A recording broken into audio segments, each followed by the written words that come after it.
करो, वेद सुनो और सुनाया करो। वेद सिखाए इस दुनिया में, क्या जीना क्या मरना। मात पिता गुरु इष्ट जनों को विवद सेवा करना। भक्ति में मन को लगाया करो, भक्ति में मन को लगाया करो। वेद सुनो और सुनाया करो, वेद सुनो और सुनाया करो। वेद ज्ञान है परमेश्वर का, ऋषि मुनियों का प्यारा। सारे जगत में सबसे ऊंचा वैदिक धर्म हमारा। पथ ये नारा लगाया करो, बंदे ये नारा लगाया करो। वेद सुनो और सुनाया करो, वेदों का डंका बजाया करो।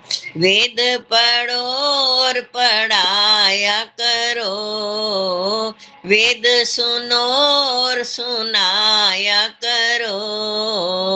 वेद का डंका बजाया करो, वेद का डंका बजाया करो। धन्यवाद जी समय देने के लिए।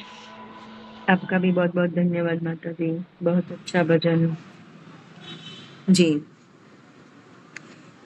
एक और भजन ले सकते हैं, और किसको लेना है? छोटा सा भजन। मैं बोलूं? हाँ जी, संतोष सबको माता सादर नमस्ते। जी, नमस्ते साधन। सत्ता तुम्हारी भगवन जग में समा रही है, तेरी दया सुगंधी हर गुल से आ रही है। रविचंद्र और तारे तूने बनाए सारे, इन सब में ज्योति तेरी एक जगमगा रही है। सत्ता तुम्हारी भगवन जग में समा रही है। विस्तृत वसुंधरा पर सागर बहाए तूने, तह जिनकी मोतियों से अब चमचमा रही है। सत्ता तुम्हारी भगवन जग में समा रही है। दिन रात प्रातः संध्या मध्याह्न भी बनाया, हर ऋतु पलट पलट कर कर तब दिखा रही है। सत्ता तुम्हारी भगवन जग में समा रही है। सुंदर सुगंधि वाले पुष्पों में रंग तेरा, ये ध्यान फूल बत्ती चेहरा दिला रही है। सत्ता तुम्हारी भगवन जग में समा रही है।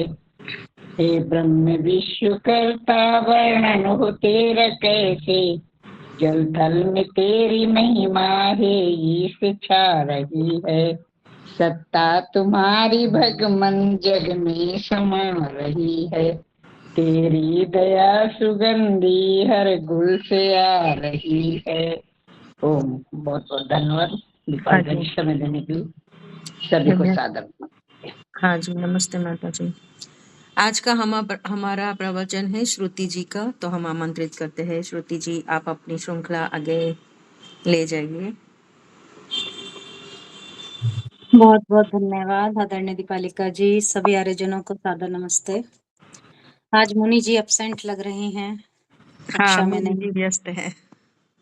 कोई बात नहीं, कोई बात नहीं। चलिए, सरल से विचार, बहुत सुंदर भजन अभी हमने सुने, दोनों भजन संतोष माता जी से भी और उससे पहले भी बहुत सुंदर भजन।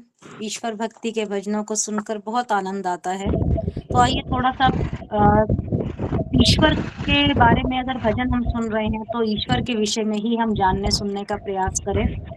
क्योंकि परमपिता परमात्मा हमारे अंग संग हैं, ये हम सब जानते हैं। और हम अकेला अगर अपने आप को कभी महसूस करें तो ये है कि परमपिता परमात्मा ही हमारे मित्र हैं। हम क्यों ना अपने आप को अकेला ना समझ के ये समझें कि ईश्वर हमारे मित्र बन जाएं और उसको ही मित्र बनाने का हम प्रयास करें। जब कोई व्यक्ति किसी पार्षद, किसी विधायक या किसी मंत्री या किसी प्रधानमंत्री का प्रिय हो जाए तो संसार के लोग सब उसके समान भी बड़े विनम्र हो जाते हैं। भाई प्राइम मिनिस्टर का फ्रेंड है, या हम जैसे बोलते हैं किसी पार्षद का कोई दोस्त है, हम ऐसे भी कई बार कहते हैं, तो लोग क्या है उस व्यक्ति के आगे बड़ा नम्रता से बात करते हैं, कोई कठोरता से बात नहीं करता, सब उस व्यक्ति को सम्मान देते हैं। और प्रत्येक व्यक्ति ये सोचता है कि किसी विधायक या सांसद का ये मित्र है तो सबके मन में उस व्यक्ति के प्रति बड़ा सम्मान की भावना अपने आप आ जाती है। परंतु यदि हम बादशाहों के बादशाह परमपिता परमात्मा से मित्रता कर लें तो सारा संसार हमारे प्रति नतमस्तक हो जाएगा और हमारा सम्मान भी करने लगेगा। इसको एक छोटे से दृष्टांत से समझाने का प्रयास करूंगी। ये विषय पहले भी मैं रख चुकी हूँ।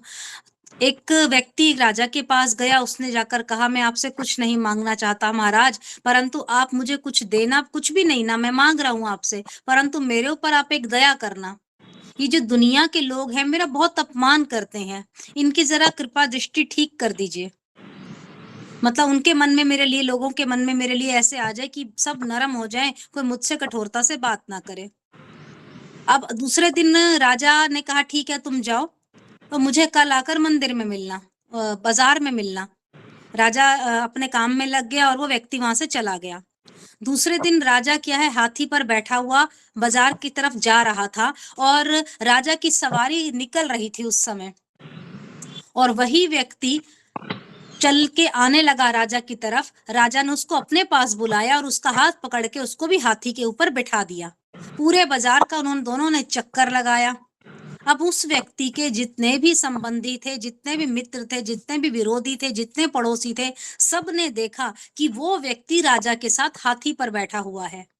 अब आगे जाकर यात्रा समाप्त हुई दोनों की। राजा ने कहा भाई अब तू उतर जा, बस तेरे लिए इतना ही पर्याप्त है। तूने मुझे कुछ नहीं दिया, ना मैंने तेरे को दिया, ना तूने मुझसे कुछ लिया, परंतु आज के बाद संसार के विचारों को देखना, संसार को देखना क्या होता है। अब वो व्यक्ति जैसे ही नीचे उतरा तो लोग कहने लगे ये तो बड़ा ही कमाल का व्यक्ति है भाई, तू राजा तुझे इतना मानता है, इतना सम्मान देता है, तू तो बड़ा सीधा बन के रहता था, तूने तो कभी बताया नहीं। राजा ने एकदम तुझे देखा, अपने पास बुलाया और अपने पास बिठा लिया। अब सभी व्यक्तियों की आंखों में वो बात खटकने लगी और सबकी नजरें, आंखें बदल रही थी। अब उसके मित्रगण तो बड़े ही प्रसन्नता में झूम रहे थे, शत्रु जो विरोधी थे वो भी उस व्यक्ति का सम्मान करने लग गए। वो व्यक्ति बड़ा विस्मित रहा। राजा के पास कुछ देर बैठना, जो मैं हाथी पर बैठ कर आया हूँ, कुछ देर बैठने का ऐसा परिणाम भी हो सकता है, मैंने सोचा ना था। अब प्रत्येक व्यक्ति मुझे प्यार देने लग गया, लोगों ने तो पहले से अधिक मुझे प्यार देना प्रारंभ कर दिया। तो उस व्यक्ति की आंखों में आंसू आ गए कि, और सोच कर कहा कि हे राजन, तेरे थोड़ी देर निकट बैठने पर मेरा कितना मान सम्मान बढ़ गया। यदि हम राजाओं के राजा परमपिता परमात्मा के साथ बैठ जाएं, उसके निकट बैठ जाएं, अर्थात उसके मित्र बन जाएं, हमारी स्थिति कैसी हो जाए, ये सोचने वाली बात है। बस इतना ही सोचना था कि अब संसार के राजाओं के पास नहीं, जो अलग अलग राजा है उनके पास नहीं, अपितु राजाओं का राजा परमपिता परमात्मा, उससे ही मित्रता करेंगे हम। ये उस व्यक्ति की सोच बदल गई। उस व्यक्ति के मन में एक ख्याल आया कि क्यों मैं अरे गहरे राजाओं के चक्कर में पड़ूं, क्यों अपने मान सम्मान के लिए किसी के आगे झुकूं, परमपिता परमात्मा से ही मित्रता कर लूं जो सब राजाओं का राजा है। वो पंक्ति हम सुनते हैं ना, गुरुओं का भी गुरु है ईश्वर, वेदों में बतलाया, कौन कहे तेरी महिमा, कौन कहे तेरी माया। तो परमपिता परमात्मा के बारे में जितना हम धन्यवाद करें, जितना उसके समीप बैठे, हमारे लिए वो भी कम है। तभी तो कहते हैं भगवान के मित्र बनो, भगवान को सखा बना लो, उसके ही प्यारे हो जाओ और उससे बोलो कि हे प्रभु, मेरी बुद्धि के रथ को, मेरे जीवन के रथ को ईश्वर तू ही संभाल। ये जहां तक मेरे को तूने ले जाना है ले चल, मैंने अपने जीवन का रथ तुझे सौंप दिया है। अब इस जीवन रूपी रथ को चलाने वाला भगवान है। चाहे सारा संसार मेरा विरोधी क्यों ना हो जाए, दुनिया को झुकना ही पड़ेगा। ऐसे ही बात ऋषिवर देव दयानंद जी महाराज प्रभु के बहुत प्रिय, उन्होंने ईश्वर के सत्य मार्ग को अपनाया, फिर सारा संसार विरोधी क्यों ना हुआ, पूरी दुनिया को अंततः ऋषि दयानंद जी के आगे झुकना पड़ा, अर्थात सभी को सत्य का स्वीकार करना पड़ा। और ऋषि दयानंद जी ने कहा कि मैं कभी भी सत्य का साथ नहीं छोड़ूंगा, सत्य मार्ग से कभी नहीं डिगूंगा। तो पूरी संसार को एक ही स्वर में कहना पड़ा कि दयानंद तुम्हारा ही मार्ग ठीक है। जमाने को झुकना पड़ा और ये तब हो पाया जब दयानंद जी महाराज ने परम पिता परमात्मा को अपना सखा बना लिया। आज हम छोटी छोटी बात पर ईश्वर को दोष देने लग जाते हैं और उससे कटने का प्रयास करते हैं कि हे ईश्वर, मेरे साथ ही ऐसा क्यों हुआ, क्यों मेरे को इस बात की सजा मिली है। तो चलो कर्मों के फल हैं, परंतु ईश्वर को दोष ना देकर अपितु ईश्वर पर विश्वास करके विश्वास पूरा और ईश्वर को अपना सखा बना लीजिए। किसी और मित्र की आवश्यकता हमें नहीं पड़ेगी। भगवान कहते हैं यदि मुझ तक पहुंचना है, यानी मुझे अपना मित्र बनाना है, तो तुम्हें राग को छोड़ना पड़ेगा। यही दुनिया में क्या है, राग का बंधन ही है जो व्यक्ति को हर समय बांधे रखता है व्यक्ति को। जैसे हम कहते हैं ना, किसी से बहुत ज्यादा मोह हो जाए, किसी चीज को हम बहुत प्रिय बना लें, उसी के बंधन में बंधे रहते हैं। भाई राग नहीं छोड़ोगे तो संसार के उलझनों में ही अटके रह जाओगे, पुनः पुनः जन्म लेना पड़ेगा, आवागमन के चक्र में भी से नहीं बच पाओगे। राग जब तक नहीं छोड़ोगे संसार नहीं छूटेगा, फिर संसार में चोला धारण करके आना ही पड़ेगा। जैसे एक व्यक्ति ने क्या किया, बहुत उसको अपनी दुकान बहुत प्रिय थी, तो जब शरीर उसका पूरा हुआ, समाप्त हुआ, तो वो मनुष्य का नहीं चूहे का जो चोला धारण करके वापस इस दुकान की तरफ आया, अपनी दुकान की बोरियां कुतर रहा है, वहीं पे रुका हुआ है। और पुत्र आता है, वो देखेगा कि मेरी दुकान में हानि हो रही है, चूहेदानी को लेकर आएगा, चूहे को पकड़कर दूर पारा के स्थान पर छोड़ आएगा। पुनः इधर उधर घूमता हुआ चूहा वो अपने मोह के कारण उसी दुकान में जाएगा। तो परम पिता परमात्मा कहते हैं राग को जब तक नहीं छोड़ोगे परम पिता परमात्मा का धाम नहीं मिलेगा। और उसकी शरण में आने का तात्पर्य यह है कि हम भय रहित हो जाएं, हमें किसी चीज का डर ही ना लगे। हम जब छोटे थे तो मेरे पिताजी हमें यही सिखाते थे कि ईश्वर हर जगह है तो डरना नहीं, ईश्वर रक्षक तो काहे को डरना। हाँ, एक स्लोगन सा लिख के ऐसे छोटा सा पहले पेंट से लिखा जाता था, आजकल तो प्रिंट आउट निकल आते हैं। दीपालिका जी हमारे घर में से लगा रहता है ईश्वर के बारे में बड़ी अच्छी ये लिखी हुई सूक्ति। तो मेरे पिताजी की बात मुझे याद आ गई, जब ईश्वर रक्षक काहे को डरना, वो बात उस समय ऐसे नॉर्मल सी लगती थी। चलो अब पता लगता है आकर सच में परमपिता परमात्मा हमारा रक्षक है, किस चीज से हम क्यों डरें। तो बड़ा ही सुंदर ये अथर्ववेद के 19वें कांड का सूक्त संख्या 15 जो हम पढ़ते हैं इस मंत्र को, अभयम मित्राद अभयम अमित्राद अभयम ज्ञाताद अभयम नो परोक्षात अभयम नक्तम अभयम न दिवा न सर्वा आशा मम मित्रम भवन्तु। बड़ा ही सुंदर कि पहले प्रभु से हमने प्रार्थना की कि मुझे मित्र से अभय कर। अब यहाँ मित्र हम कहते हैं ना, उसके पास पश्चात कहते हैं मैं शत्रु से अभय कर। तो मित्र से अभय करने की बात बड़ी अच्छी लिखी, मुझे पहले मित्र से बचा, क्योंकि मित्र जब शत्रु बन के खड़ा हो जाता है ना फिर बड़ा दुख होता है, बहुत ही भयानक हो जाता है वो मित्र जब शत्रु से बढ़ जाता है। वो ज्यादा चोट लगती है जब हमारा कोई सच्चा मित्र शत्रु से ज्यादा बुरा काम करे, और इस प्रकार असहनीय हमारे को होता है जो हम सहन नहीं कर पाते। छोटा सा दृष्टांत था कि दो मित्र थे आपस में, किसी विषय पर उनमें भिन्नता हो गई, किसी कारणवश पहला मित्र किसी मुकदमे में फंस गया, दूसरे मित्र ने कोई सहानुभूति नहीं दिखाई कि चल दोस्त है मेरा तो कुछ इसकी हेल्प कर दूं, नहीं, दूसरे मित्र ने कोई सहानुभूति नहीं दिखाई। राजा ने पहले मित्र को दंडित करने का आदेश दिया। अब इस व्यक्ति को एक एक पत्थर मारे, जो भी इस व्यक्ति को पत्थर नहीं मारेगा उसको दंडित किया जाएगा, ये राजा का आदेश था। जो अपरिचित थे वो तो पत्थर मार रहे थे, क्योंकि हर एक ने उठाना और पत्थर मारना, और शत्रु भी थे उस व्यक्ति को पत्थर मार रहे थे। राजा ने देखा इन पत्थरों के प्रहार से वही पहला व्यक्ति चुपचाप खड़ा मुस्कुरा रहा है, परंतु उसकी दृष्टि उस व्यक्ति पर पड़ी जो पत्थर नहीं मार रहा, जो दूसरा मित्र था। राजा ने आदेश दिया कि तुम इसके मित्र हो, तुम भी इस पर पत्थर मारो। अब राजा के दंड के भय से वो व्यक्ति ने एक फूल लिया और पत्थर की जगह फूल उसके ऊपर फेंक कर मारा। फूल को लगते ही पहला वाला व्यक्ति जो मित्र आप रोने लग गया, और ये दृश्य देखकर राजा हैरान हो गया। राजा ने पूछा कि तुम क्यों, अभी तो तुम मुस्कुरा रहे थे, अब क्यों रो रहे हो। तो रोते हुए व्यक्ति ने कहा, राजन, जितने अपरिचित थे, अननोन थे, उन्होंने मुझ पर पत्थर फेंके। वो नहीं जानते कि मैं निर्दोष हूँ। उनका पत्थर फेंकना मुझे बुरा नहीं लगा। मेरे शत्रु ने मुझ पर पत्थर फेंके, मैं विचलित नहीं हुआ, परंतु मेरे मित्र ने मुझ पर एक पत्थर ना से एक फूल तो फेंका तो मुझे रोना आ गया, क्योंकि मुझे पीड़ित और दंडित करने के लिए पत्थर नहीं तो फूल उसने फेंका। इस बात का मुझे दुख है। तभी तो वेद का ऋषि घोषणा करता है कि हे भगवान, पहले मेरी मित्र से मेरी रक्षा कर।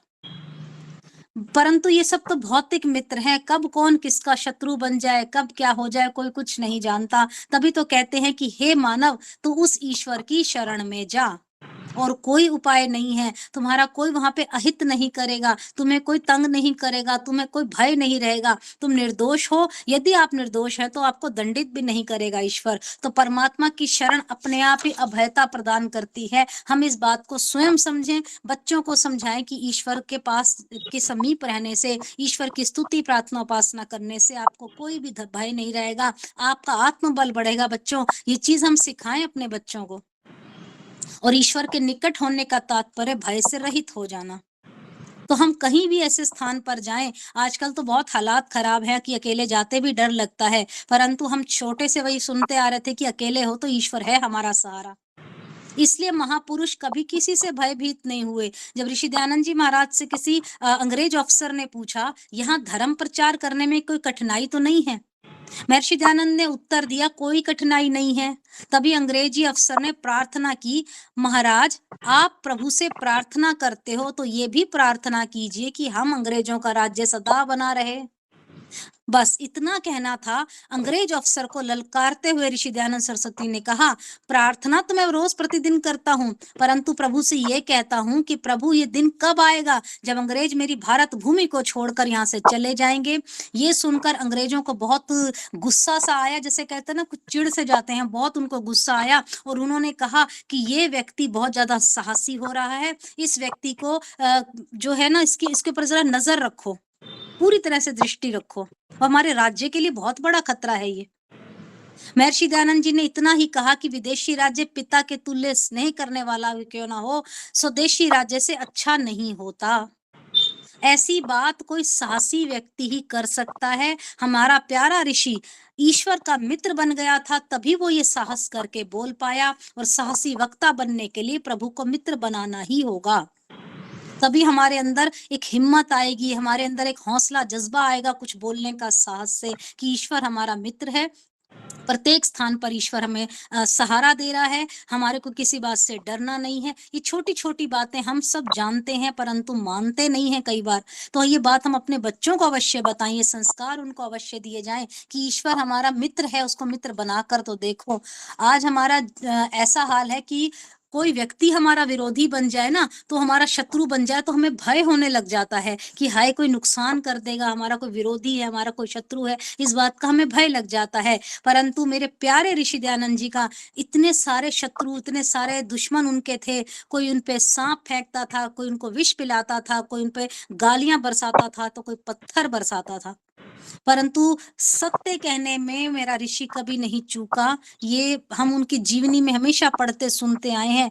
उन्होंने स्पष्ट शब्दों में कहा कि मेरी उंगलियों की बाती बनाकर भी यदि जला दी जाए, तब भी मैं सत्य बोलने से कभी नहीं चूकूंगा, कभी विमुख नहीं होऊंगा। तभी तो आर्य समाज के 10 नियम में प्रथम 5 नियमों में सत्य की बात उन्होंने कही है। तो ऋषि दयानंद जी ये इतना साहस तभी कर पाए जब उन्होंने ईश्वर को अपना मित्र बना लिया, अपना सखा बना लिया, तभी वो साहसी बने। तो आर्य बंधुओं, प्रभु को मित्र बनाने के लिए हमें अपने तक सीमित नहीं रहना, अपना विस्तार करना है। और अपना विस्तार करने के लिए अपने परिवार तक भी सीमित ना रहें। हम इस विस्तार को अपने नगर, अपने राष्ट्र, अपने समाज, अपने पूरे विश्व तक लेकर जाएं। किसी व्यक्ति विशेष का नहीं, परिवार विशेष का नहीं, पूरे विश्व का कल्याण हो सके, इस बात को लेकर हम निकल पड़े घर से। और परमात्मा की सृष्टि में और सभी की सेवा करते हुए, सभी व्यक्तियों की सभी परोपकारी भावना रखते हुए हम अपना नित्य प्रति कार्य करें, सेवा में जुड़ जाए, फिर हमें कोई भय नहीं रहेगा। और प्रभु को मित्र बना के रखेंगे तो प्रभु हमारा मार्गदर्शक बन जाएगा। प्रभु हम सब पर कृपा करें, हम सब उसके सच्चे मित्र बन जाएं, हम अपना जीवन का लक्ष्य उस ईश्वर के हाथ में सौंप दें और हमारे जीवन का जो लक्ष्य है मोक्ष प्राप्ति, उसको प्राप्त हम कर सकें। यही हम लोग ईश्वर से प्रार्थना करते हैं। अपने आप को ईश्वर का समीप बनाकर अपने उसका मित्र बन के रहिए, जीवन बहुत सुंदर बन जाएगा। तो आइए 2 पंक्ति कहकर वाणी को विराम दूंगी। आदरणीय लीला माता जी के विचारों को भी सुनेंगे हम। ईश भक्ति में मन को लगाया करें, ईश भक्ति में, ईश भक्ति में मन को लगाया करें, ईश भक्ति में परम आनंद मन में ही पाया करें, परम आनंद मन में ही पाया करें, ईश भक्ति में मन को लगाया करें, ईश भक्ति में। मन है चंचल बड़ा काबू आता नहीं, मन है चंचल बड़ा काबू आता नहीं, दास जब तक तू इसको बनाता नहीं, दास जब तक तू इसको बनाता नहीं, प्राणायाम से मन वश में लाया करें, ईश भक्ति में हो, ईश भक्ति में मन को लगाया करें, ईश भक्ति में। यम नियम आदि जो योग के अंग हैं, यम नियम आदि जो योग के अंग हैं, पालन करने के इसके भी जो ढंग हैं, पालन करने के इसके भी जो ढंग हैं, करके अभ्यास जीवन में लाया करें, ईश भक्ति में, ईश भक्ति में मन को लगाया करें, ईश भक्ति में परम आनंद मन में ही पाया करें, परम आनंद मन में ही पाया करें, ईश भक्ति में मन को लगाया करें, ईश भक्ति में। बोलिए जी भगवान की जय। बहुत बहुत धन्यवाद दीपालिका जी। हाँ जी, बहुत बहुत धन्यवाद आपका, बहुत अच्छी तरह से आपने समझाया जी। हमारा आज का अगला प्रवचन है लीला माता जी का, तो हम आमंत्रित करते हैं लीला माता जी। बहुत अच्छा, बहुत आगे बढ़ो।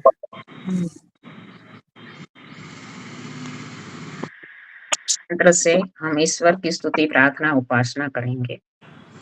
ओम भूर्भुवस्वः तत्सवितुर्वरेण्यं भर्गो देवस्य धीमहि धियो यो न प्रचोदयात्। सबका रक्षक, जगत के सब जीवों का आधार, जो प्राणों से भी प्रिय और स्वयंभू है, जिसके संसर्ग से संसार के सारे प्राणी सभी क्लेश और दुखों से मुक्त हो जाते हैं, जो नानाविध जगत में सर्वत्र व्यापक होकर सबका पालन और पोषण करता है, सकल जगत का उत्पादक, सब ऐश्वर्य का दाता, जिसकी प्राप्ति में सभी की सब आशाएं एवं अभिलाषाओं की पूर्ति है, उस पवित्र परमात्मा के पवित्र तेज को हम अपने हृदयों में धारण करते हैं। वो परमात्मा हमारी बुद्धियों को निकृष्ट मार्ग से निवृत्त करके उत्कृष्ट मार्ग की ओर प्रेरित करे। अरे सज्जनों, वंदनीय माताएं, संचालिका बेन दीपालिका जी, सबको सादर नमस्ते। आज संसार में हम देखते हैं कि कई प्रकार के लोग हमें देखने को मिलते हैं। एक प्रकार के लोग वो हैं कि जो समझते हैं कि कार्य उत्तम है, अच्छा है, करना चाहिए, लेकिन विघ्नों के भय से, मुसीबतों के भय से वो कार्य आरंभ ही नहीं करना चाहते। और दूसरे प्रकार के लोग हैं कि जो कार्य तो आरंभ कर देते हैं, वो किसी व्यक्ति से, कोई प्रवचन से सुनकर प्रेरित होकर कार्य आरंभ तो कर देते हैं, लेकिन विघ्न आने के कारण बीच में से वो कार्य को छोड़ देते हैं। और अंतिम प्रकार के लोग वो हैं कि जो कार्य आरंभ करने के बाद कितना ही विघ्न क्यों ना आए, कितनी ही मुसीबतें क्यों ना आए, लेकिन वो जो कार्य अच्छा कार्य है, शुभ कार्य है, करना चाहिए, धर्म कार्य है, तो वो छोड़ते नहीं है और जीवन में यश की प्राप्ति करते हैं। तो कुछ चीजें ऐसी होती है जो बीच में मैंने श्रावणी पर्व के समय एक परिवार से मिलना हुआ। वो कहते हम यज्ञोपवीत धारण नहीं करते। हमने कहा आप तो आर्य परिवार हैं और वो आर्य परिवार में तो सब यज्ञोपवीत धारण करते हैं, लेकिन वो कहते हैं कि इसमें 3 प्रकार के जो व्रत बताए गए हैं, उस व्रतों को पालन करना, यदि धारण करेंगे तो पूर्ण रूप से पालन करना पड़ेगा। तो ये पालन हमसे होगा नहीं होगा, ये मन में संशय बना रहता है, इसलिए हमने ये जो पवित्र नहीं लिया है।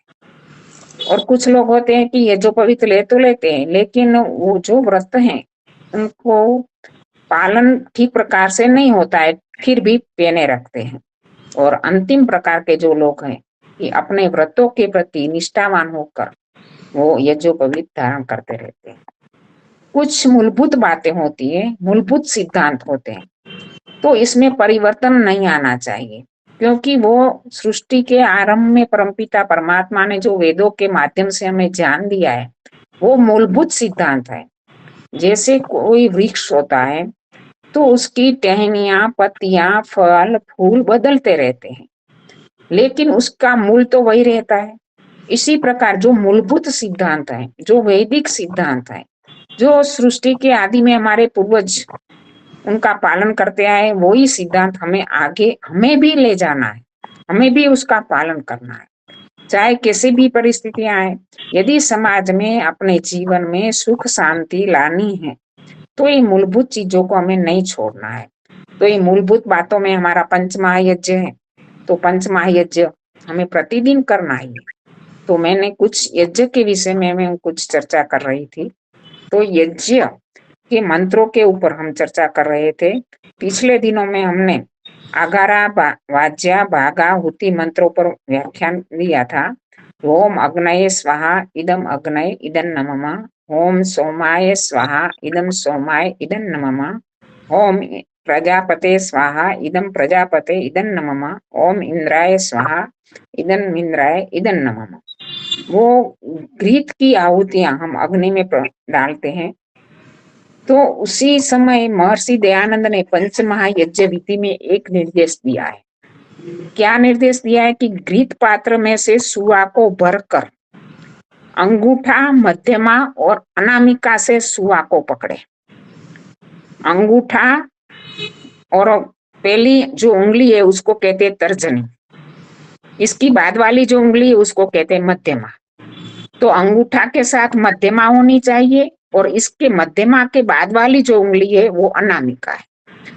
अनामिका और मध्यमा और अंगूठा, इन तीनों के माध्यम से सुआ को पकड़े। तो ये यज्ञ प्रक्रिया में इस प्रकार की मुद्रा को मुर्गी मुद्रा कही जाती है।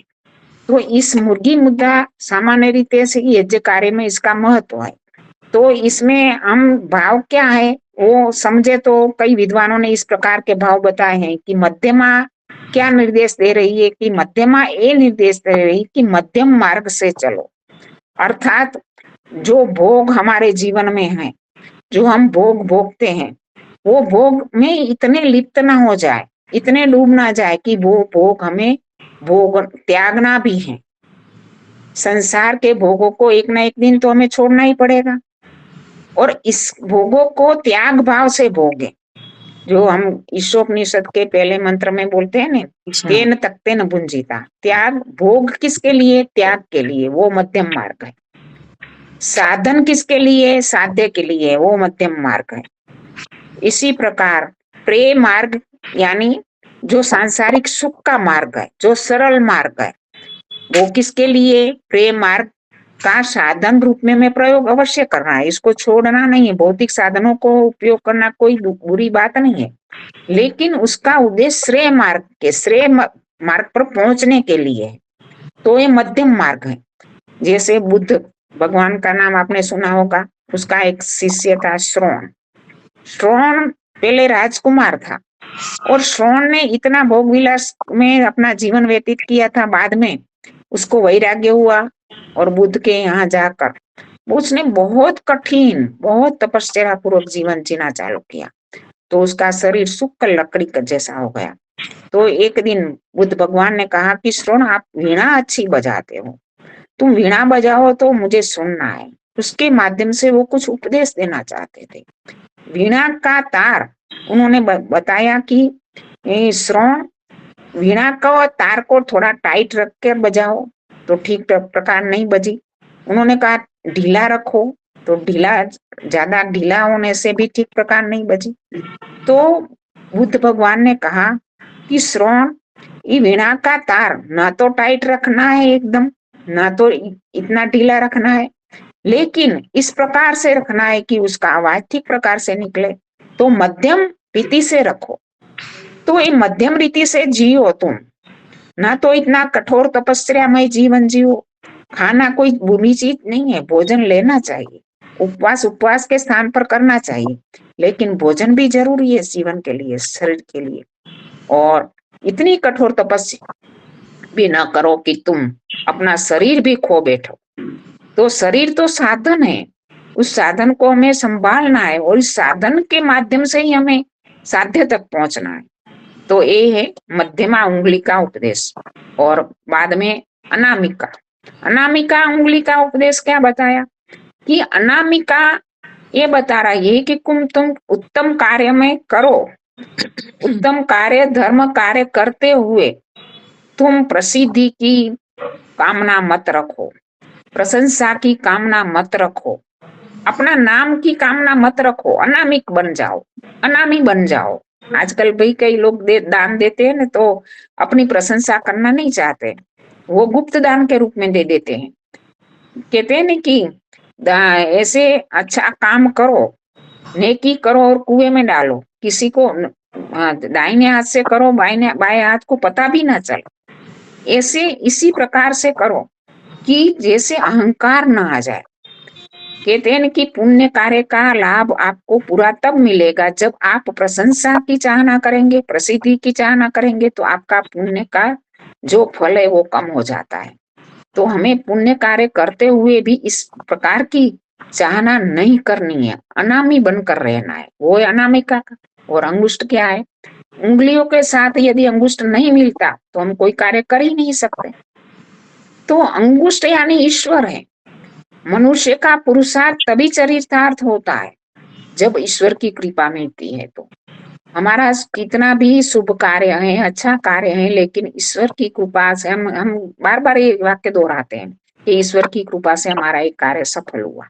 भगवान की कृपा हमारा कोरा पुरुषार्थ कुछ भी नहीं कर सकता, ईश्वर की कृपा इसके साथ बनी रहनी चाहिए।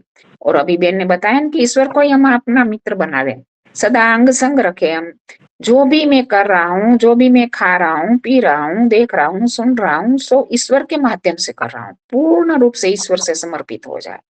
तो ये है इस मुर्गी मुद्रा का उपदेश। इसी माध्यम से आप या सुआ पकड़ के यज्ञ में आहुतियां दे। तो आगे का मंत्र हमारा है वो प्रातःकालीन मंत्र है, ओम सूर्यो ज्योति ज्योति सूर्य स्वाहा। इसमें सूर्य की उपासना है। महर्षि दयानंद की अनेक विशेषता है। एक विशेषता ये भी है कि महर्षि दयानंद ने वेदों के मंत्रों को केवल भौतिक अर्थ नहीं बताए। महाभारत के युद्ध के बाद कोई भी ऋषि, कोई भी भाष्यकार ऐसा नहीं हुआ था। सायण, महिधर, उवट आदि भाष्यकार हुए थे, लेकिन उन्होंने वेद मंत्रों का अर्थ केवल मात्र भौतिक बताया था। महर्षि दयानंद ने आध्यात्मिक अर्थ, भौतिक अर्थ के साथ आध्यात्मिक अर्थों को भी जोड़ा है। पहले क्या था कि केवल भौतिक अर्थ बताने के कारण क्या होता था, लोग ओम सूर्याय स्वाहा, ओम चंद्राय स्वाहा, ओम पृथ्वी स्वाहा, इसी प्रकार से इन भौतिक वस्तुओं को, इन जड़ चीजों को ही उपासना में करने में लग गए थे। लोग वृक्षों की, वनस्पतियों की उपासना करते थे, नदियों की उपासना करते थे, पर्वतों की उपासना करते थे, सूर्य को जल चढ़ाते थे। तो ये बहुत केवल जड़ चीजों की उपासना करने लग गए थे, जिसके कारण क्या हुआ, जिसके कारण अनेक देवी देवताओं की मूर्तियां स्थापित हुई, अनेक देवालय बने, अनेक पूजा पद्धतियां चल पड़ी। तो महर्षि दयानंद पहले ऋषि थे, उनकी यही विशेषता थी कि वेद मंत्रों में उन्होंने बताया कि जो भी शब्द आया है वो उसका केवल मात्र भौतिक अर्थ नहीं लेना है, आध्यात्मिक अर्थ भी लेना है। क्योंकि केवल मात्र भौतिक अर्थ तो कर्म कांड ही बना रह जाएगा, कोरा कर्म कांड, इसमें आध्यात्मिकता आएगी नहीं। लेकिन महर्षि दयानंद ने आध्यात्मिक अर्थ लेकर जो वेदों के भाष्य किए, इसके कारण वो भाष्यों का प्रभाव अलग ही हुआ। तो सूर्य भौतिक अर्थ में जब हम लेते हैं तो सूर्य क्या है, सूर्य एक ऐसा गोला है, प्रकाश का, अग्नि का ऐसा पुंज है, जिसके कारण सृष्टि के जो चराचर जगत का आत्मा है, चर और अचर, जड़ और चेतन, स्थावर और जंगम, सब में इस सूर्य का प्रभाव है। जो भी ग्रह उपग्रह हैं, सौरमंडल में सूर्य सबसे अधिक है, और सूर्य मंडल का जो परिवार का जो मुखिया है वो कौन है, सूर्य। और सूर्य से ही सारे ग्रह उपग्रह नक्षत्र आदि क्या करते हैं, प्रकाश प्राप्त करते हैं। चंद्रमा के पास अपना प्रकाश नहीं है, वो सूर्य का प्रकाश। तो सूर्य के प्रकाश से सारे लोक लोकांतर प्रकाशित होते हैं, और जड़ चेतन सृष्टि में वो जीवंतता आती है, वो चेतना आती है। तो जिस प्रकार से सुबह में घोर अंधारी रात्रि के बाद जब प्रभात होता है तो सूर्य आता है, तो हर एक प्राणी सृष्टि में, पशुओं में, पक्षियों में, जो गहरी अंधारी रात के बाद पशु भी चिलचिलाने लगते हैं, मनुष्य भी स्फूर्ति में आकर प्रभात सूर्य को देखकर नई स्फूर्ति से, ऊर्जा से अपने कार्यों में संलग्न होता है।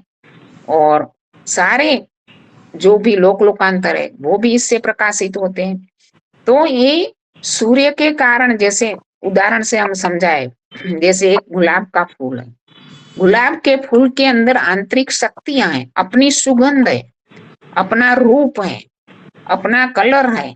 लेकिन जब वो गुलाब की कली किरणों के स्पर्श से ही खिलती है, फूल के रूप में प्रसूत होती है, तो उनके अंदर जो सूर्य से और गुलाब का फूल के कार्य कारण का प्रभाव नहीं है। सूर्य में से गुलाब का फूल उत्पन्न नहीं हुआ, उसकी अलग सत्ता है। और लेकिन उसके अंदर की जो आंतरिक शक्तियां हैं वो उसको प्रकट करने में सूर्य प्रेरक बनता है, वो उसकी आंतरिक शक्तियों को प्रकट करने में प्रेरक के रूप में कार्य करता है। जैसे कोई बीज कोष से हमारे घर में जो साधन चलते हैं, घंटी है, फ्रिज है, कंप्यूटर आदि, कोई भी साधन चलते हैं जो बीज कोष से जुड़ा हुआ होता है, इस्त्री है आदि, तो क्या होता है कि जब हम बीज कोष से जुड़ते हैं और स्विच चालू करते हैं तो वो काम करने लग जाते हैं। घंटी में अनाज दलना चालू हो जाता है, फ्रिज ठंडा होना, चीजों को ठंडा करना चलने लग जाता है, एसी कमरे को ठंडा करता रहता है। तो इन सारी चीजों में कार्य करती है। लेकिन वो बीज कोष जब चालू होता है तब तो हर एक बीज के अंदर भी वो अपनी शक्ति है कि सारा वृक्ष उसमें समाया हुआ है। लेकिन बीज जब हम जमीन में बोते हैं तो वो सूर्य और बीज, जमीन, पानी, खाद आदि सबके संयोग से वो उसकी शक्तियां प्रकट होती है और वृक्ष के रूप में तैयार होता है। तो ये भौतिक जगत में सूर्य स्थान है। इसी प्रकार आध्यात्मिक जगत में सूर्य कौन है? आध्यात्मिक जगत में सूर्य परमात्मा है, क्योंकि सारा चराचर जगत उस पर आश्रित है।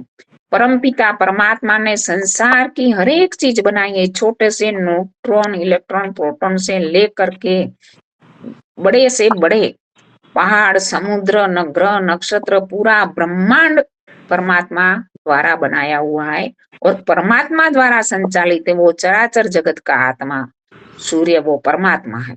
वो परमात्मा ही हम मनुष्य को प्रेरित करता है, अंदर से प्रेरणा करता है। कहते हैं ना, अंतर्यामी है, अंतर्यामी अंदर बैठा हुआ हमें प्रेरणा करता है कि बेटा ये कार्य अच्छा है तुम करो, ये गलत है मत करो। और कितनी अच्छी अच्छी प्रेरणाएं करता है। कोई भी शुभ कार्य करने की प्रेरणा मिलती है तो ईश्वर की ओर से, और अशुभ कार्य करने के जो भी विचार है, अज्ञान के विचार है, अविद्या के विचार है, वो हमारे मनुष्यों के द्वारा, हमारे संस्कार, हमारी अविद्या के कारण। तो परमपिता परमात्मा ने जो मूलशंकर के अंदर वो प्रेरणा भरी थी कि वो मूर्ति पर चढ़ने वाला चूहा, क्यों कोई शिवरात्रियां गई थी, कई लोगों ने मूर्ति पर चढ़ते हुए चूहों को देखा था, क्यों नहीं देखा था? देखा था, अनेकों ने देखा था, लेकिन उनके अंदर वो प्रेरणा नहीं आई, जो ईश्वर की प्रेरणा, जो ईश्वर ने जागृत किया। इसी प्रकार स्वामी श्रद्धानंद के अंदर वो गुरुकुल कांगड़ी की स्थापना से प्रेरणा, अंदर वो प्रेरणा जागी कि नहीं, वो कार्य मैंने करना है। तो हमारे अंदर जो प्रेरित करता है, जैसे उसको सविता कहते हैं, सूर्य कहते हैं, विश्वानी देव सवित दुरितानी, विश्वानी देव मंत्र में उसको सवित कह के पुकारा है। वो प्रेरक है, उन्होंने संसार में हमें लाकर रख दिया, ऐसा नहीं है। वो हमारा सदा संभाल भी कर रहा है, क्योंकि वो ही हमारी माँ है, वो ही हमारा बाप है, वो ही हमारा गुरु है, वो ही हमारा मित्र है। तो हमारी हर समय वो संभाल करता है, हर समय हमें प्रेरणा करता है। तो वो क्या है? सूर्य है। सूर्यो ज्योति ज्योति सूर्य स्वाहा। ज्योति ज्योति, 2 बार ज्योति ज्योति आया है। तो इसका अर्थ ये बताया गया कि वो प्रकाश, स्वयं प्रकाश स्वरूप है, ज्योति स्वरूप है। ईश्वर तो प्रकाश स्वरूप है, सूर्य भी प्रकाश स्वरूप है, ज्योति स्वरूप है।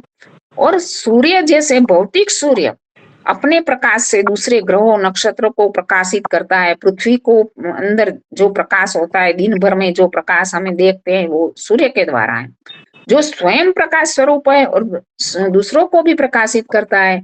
इसी प्रकार परम पिता परमात्मा भी प्रकाश स्वरूप है, और उसके संपर्क में आने वाले उपासकों को, हम मनुष्य को भी प्रकाशित करता है। उनके प्रकाश से, ज्ञान के प्रकाश से भी हम प्रकाशित होते हैं। और भौतिक अर्थ में सूर्य को बताया गया कि ज्योति ज्योति स्वाहा।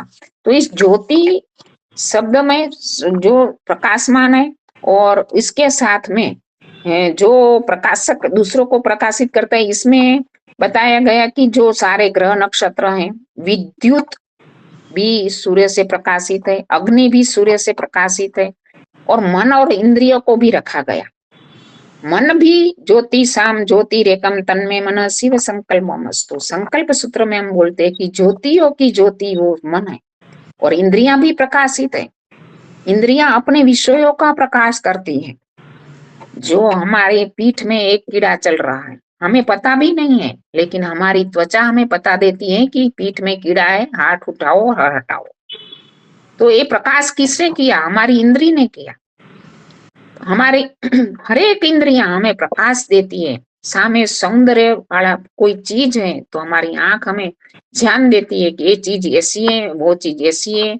हमारी रसना हमें रस का प्रकाश करती है। तो हर एक इंद्रिया में प्रकाश है। लेकिन आज हम देखते हैं कि हमारी 2 आंखें हमारे चेहरे पर हैं, हमारी नासिका हमारे चेहरे पर है, गंध का ग्रहण करती है, हमारी रसना हमारे मुंह में, हमारे 2 कान हमारे मुंह में साइड में रखे हुए, लेकिन वो इंद्रियां नहीं है। हमारे विद्वान बता रहे हैं, हमारा शास्त्र बता रहा है कि इंद्रियां कौन है, वास्तव में इंद्रियां कौन है। तो जो देखने वाली जो हमारी आंख है वो तो केवल मात्र गोलक है। जो देखने सुनने वाले कान है वो तो उनके गोलक है। जो रूप का जो वेव से वो आंख ग्रहण करती है और इंद्रिय तक पहुंचाती है, वो वास्तव में जो इंद्रिय है वो तो मस्तिष्क में बैठी हुई है। कपाल में, ललाट में, मस्तिष्क के एक भाग में, छोटे से भाग में वो संवेदना पहुंचती है। इसके माध्यम से, वो गोलकों के माध्यम से वो संवेदना, शब्द की संवेदना, रूप की संवेदना, रस की संवेदना वहां पहुंचती है, और उसको ग्रहण करने वाली इंद्रियां वहां पे है। और ये इंद्रियां का भी जो प्रकाशक है वो कौन है? मन है। मन इंद्रियों का भी प्रकाशक है, क्योंकि कोई भी इंद्रिय बिना मन के काम नहीं कर सकती। हमारी आंख के सामने से कोई व्यक्ति गुजर गया, कोई घटना घट गई, हमें पता ही नहीं चलता यदि हमारा मन दूसरी जगह पर लगा हुआ है। कोई बात बता रहा है, मैं आपको प्रवचन सुना रही हूँ, यदि आपका मन यहाँ पे नहीं है तो आपको पता ही नहीं लगेगा कि आपने क्या सुना। तो हर एक इंद्रिय के साथ मन जब लगता है तभी वो इंद्रिय ज्ञान है, विद्या है। तो विद्या उन्होंने सृष्टि के आरंभ में हम मनुष्य को दी वेदों के माध्यम से। तो वो परमात्मा हम मनुष्य को भी ज्योति प्रकट करता है। तो इसी प्रकार इस मंत्र का भावार्थ यही है कि वो ज्योति सूर्यो ज्योति ज्योति सूर्य स्वाहा, ऐसे चराचर जगत के आत्मा जड़ और चेतन में व्याप्त परमपिता परमात्मा को स्वाहा हम समर्पित करते हैं अपनी आहुति। वो परमपिता परमात्मा की आज्ञा का पालन करते हुए हम अपनी आहुति को समर्पित करते हैं यज्ञ कुंड में। और भौतिक अर्थ में हम कहेंगे कि वो सूर्य तक, ऐसे बड़े बड़े यज्ञ होते हैं ना, तब विद्वान बताते हैं हमें कि हमारी आहुतियां सूर्य लोक तक जाती है, क्योंकि वायु के माध्यम से आहुतियां अंतरिक्ष में भी पहुंच सकती हैं, दौलोक में भी पहुंच सकती हैं, तो सूर्य तक भी पहुंच सकती हैं। तो इस सूर्य को हम आहुति दे रहे हैं क्योंकि सूर्य सदा शुद्ध बना रहे, इतना पवित्र बना रहे और इतना शक्तिशाली बना रहे कि जब सूर्य में शक्ति कम हो जाएगी सूर्य के, तो धीरे धीरे पृथ्वी का भी लय होने लगेगा। तो हमारी आहुतियों के माध्यम से जो ब्रह्मांड में जो भी हम, क्योंकि हम कहते हैं 8 वसु हैं, तो 8 वसु क्यों है? क्योंकि वो हमारे वसने के लायक इस पृथ्वी का वातावरण बनाने में सहयोगी है। तो इन वसुओं की शक्ति भी बनी रहे, तो हमारी आहुति यज्ञ के द्वारा, तो गीता में भी यही कहा ने श्री कृष्ण जी महाराज ने कि हे मनुष्य, तुम यज्ञ के द्वारा उन देवताओं को संतुष्ट करो। सूर्य चंद्र पृथ्वी अग्नि वायु जल आकाश सब देवता हैं। उन देवताओं का हमारा जीवन बनाने में, हम जो जीवन जी रहे हैं आराम से पृथ्वी पर, कितना हमें पता ही नहीं चलता कि हम आसानी से कितनी सरल साथ से जीवन जी रहे हैं, लेकिन इसके जीवन जीने में कितनों का सहयोग है, कितनी वस्तुओं प्रत्यक्ष परोक्ष रूप में हमारा जीवन सुचारू रूप में इसके माध्यम से चल रहा है।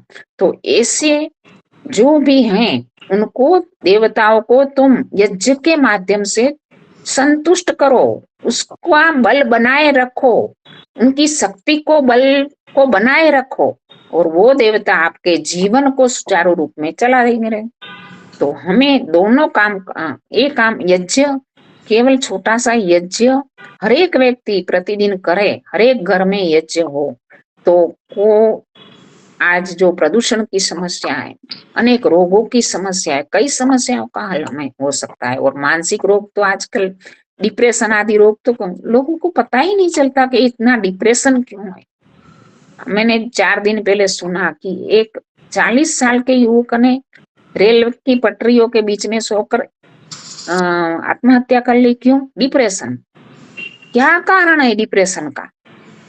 कुछ पता ही नहीं चलता कि कहते हैं आजकल मनोचिकित्सक की बॉडी में कुछ केमिकल का इतना बढ़ जाता है या घट जाता है, कुछ होता रहता है, रिएक्शन होता रहता है, इसके कारण डिप्रेशन होता है, तो व्यक्ति को मरने का ही विचार आता है।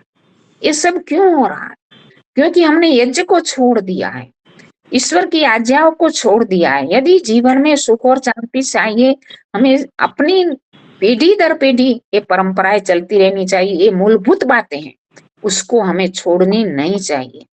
तो जीवन को सुखमय और शांतिमय बनाने के लिए तो हमें ये मंत्र ये बता रहा है कि हम इस सूर्य द्वारा स्वाहा, इस परमात्मा की आज्ञा का पालन करते हुए हम यह आहुति देते हैं। और इसका ही दूसरा मंत्र होता है सूर्यो वर्चो ज्योति वर्चः स्वाहा।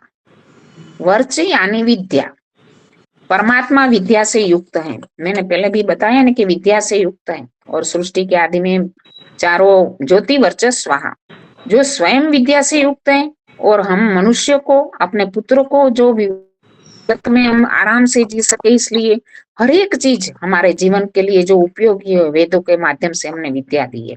और विद्वानों को ज्योति वर्च बनाया है।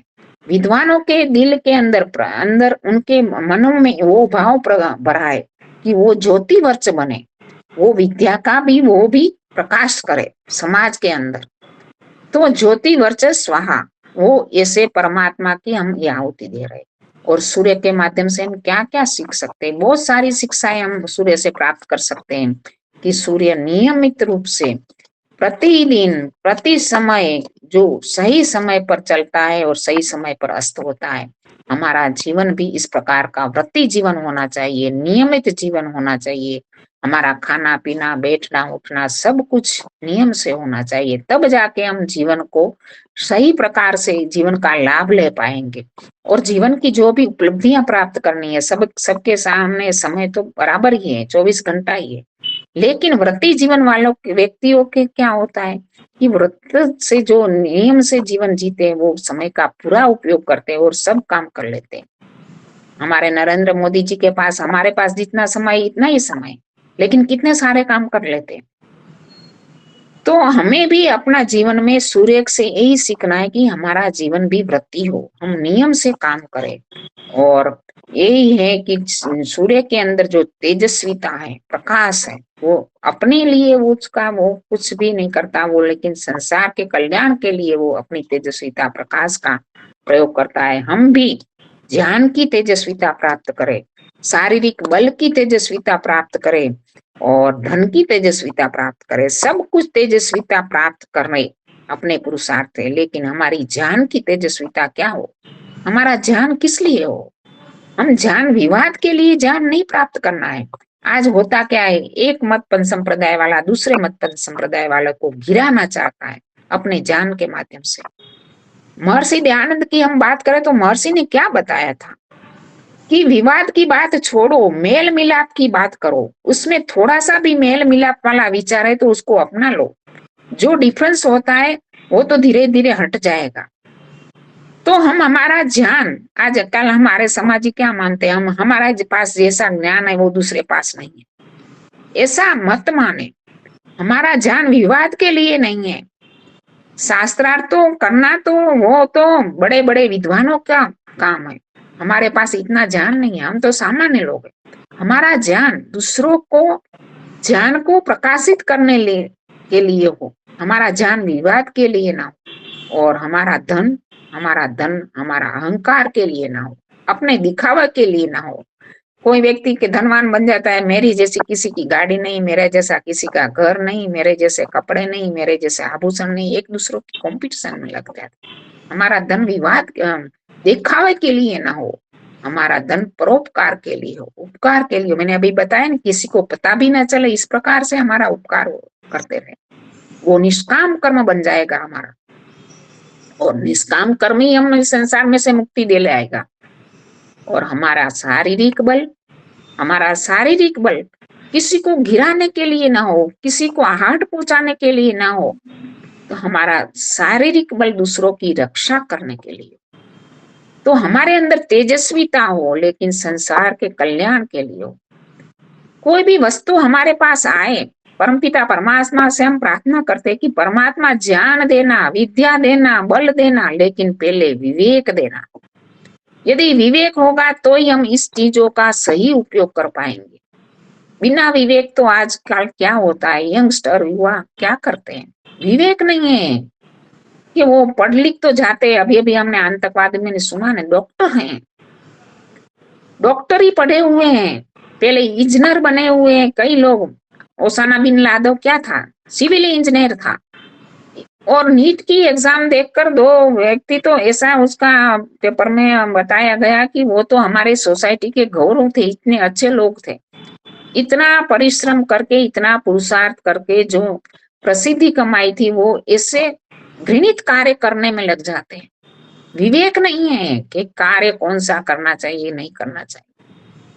तो परमपिता परमात्मा से हम प्रार्थना करते हैं हमारे अंदर तेजस्विता हो, सूर्य जैसी तेजस्विता हो कि जो संसार के समाज के कल्याण के लिए काम में। और सूर्य जो मल होता है शोषित कर देता है उसकी प्रखर किरणों के माध्यम से, और दुर्गंध को दूर भगाता है। यदि सूर्य ना हो तो गंदगी दूर नहीं हटती। चौमासे में कई दिनों तक सूर्य का प्रकाश नहीं देखता तो भेज युक्त वातावरण में रोगाणु फैल जाते हैं। तो हम भी समाज में से जो दूरित है, गंदगी है, उसको दूर करें हमारे ज्ञान के प्रकाश से। और सूर्य हमें बहुत कुछ देता है, संसार का कल्याण करता है। तो हमें भी अपना जीवन सूर्य जैसा बनाए, हमारी शक्तियों को समाज के और संबंधियों के, रिश्तेदारों के कल्याण में लगाए। इति भावनाओं के साथ में अपनी वाणी को विराम देती हूँ। इति ओम शांति।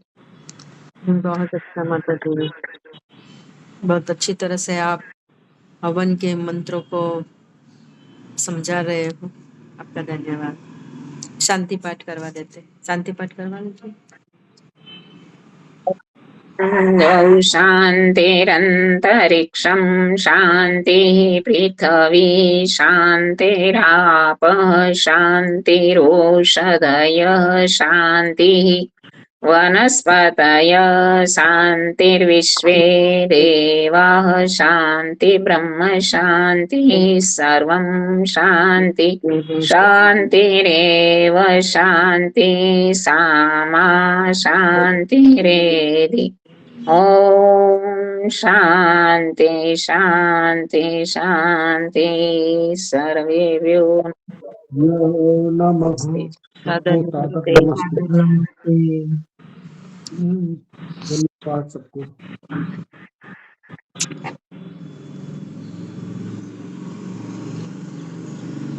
जय घोष करवाना है, चलेगा ना? चलेगा। ठीक है।